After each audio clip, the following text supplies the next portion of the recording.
মোড়ল সাহেব, তাহলে কি আমরা জঙ্গলে কাঠ কাটতে যেতে পারবো না? এর থেকে বাঁচার কি আমাদের কোনো উপায় নেই? উপায় একটাই আছে, প্রতিদিন একে একে মরার থেকে তোমরা সবাইকে একসাথে মরতে পারবে।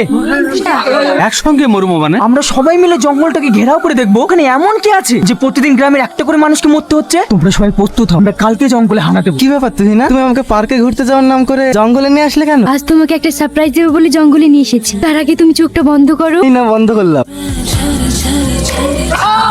আবার একটা চাঞ্চল্যকর ঘটনা, জঙ্গল থেকে উদ্ধার হলো আবার একটি স্টুডেন্টের মৃতদেহ। এই নিয়ে আর কলেজে 15টি স্টুডেন্টের মৃত্যু হলো। এর পিছনে কে বা কারা আছে সেটি এখনো জানা যায়নি। আচ্ছা রিয়া, সূর্যর মতো ছেলের সাথে এইরকম ভাবে ভাবা যায়? আমার তো এই কলেজে পড়াশোনা করতেই ভয় লাগছে। আচ্ছা রিয়া, এই কলেজে কোনো আত্মা টাত্তা নাই তো?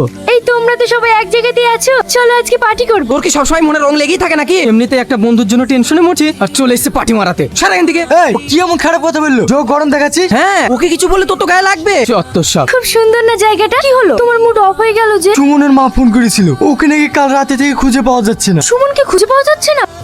সুমন সুমন তুমি না তুমি? হ্যাঁ, আমি রিয়াজ একটু ঘুরতে এসেছিলাম। সুগুনটা আমার সাথে বদমাশি করছিল। রিয়াজ বাধা দিতে গিয়ে ওরা সবাই রিয়াজকে প্রচন্ড মারধর করেছে। রিয়াজের অবস্থা খুব খারাপ। আমি তাড়াতাড়ি চল। ওই দেখো এখানে ডাকা আছে।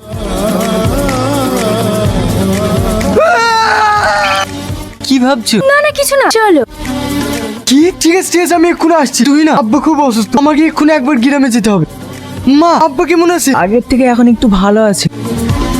আব্বা দেখো আমি কাকে নিয়ে এসেছি। কাকে নিয়ে এসছি বা? পরিচয় দিলে না তোমরা অবাক হয়ে যাবে। না ওইভাবে বিলাটের দিকে তাকিয়ে কি দেখছো? তুই না, এই হলো সেই তুই না যার কথা তোমাদেরকে ফোনে বলতাম। খুব মিষ্টি চেহারা, আমার হবু বৌমা তো একদম পুতুলের মতো দেখতে।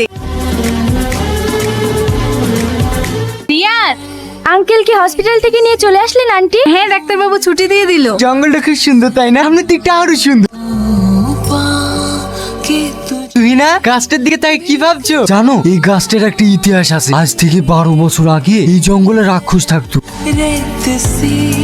তোমরা সবাই শোনো, প্রত্যেকটা জায়গা তন্ন তন্ন করে খুঁজবে। বাঁচাও বাঁচাও। আওয়াজটা কোন দিক থেকে আসছে? মোড়ল সাহেব, এই দিক থেকে। তাড়াতাড়ি চলো সবাই। এই, ছাড়ো, ছাড়, এই, ছাড়। ধীরে ফেলে ওদেরকে, যেন পালিয়ে যেতে না পারে। এই, পালাও, ওদেরকে।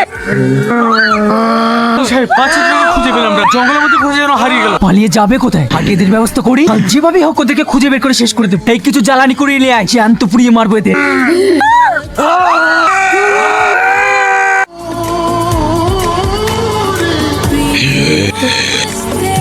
কি বাবা তুই এখানে? আজকে কি স্বীকার করতে পেরেছিস? না, রিয়াজকে তুমি জানো? কে ও? মনে আছে ভাই, আজ থেকে 12 বছর আগে যে লোকটা আমাদের বাবা মাকে জ্যান্ত পুড়িয়ে মেরেছিল, রিয়াজ সেই লোকটারই ছেলে।